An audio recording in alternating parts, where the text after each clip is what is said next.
Snacks for my Ghanaian toddler. For her cups, I gave her one poloo.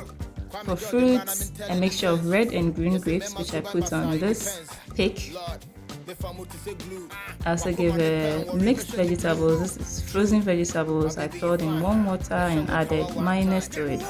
I also gave her pumpkin seeds. Yes, my daughter eats pumpkin seeds. I added a bit of cashew nuts to it for her.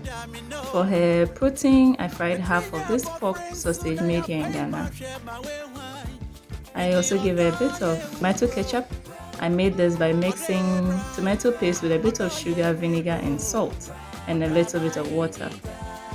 I also gave her half cheddar cheese, which I rolled up, 1 Milo in a box, milk, ice cream by Fan Milk Company, together with a water bottle.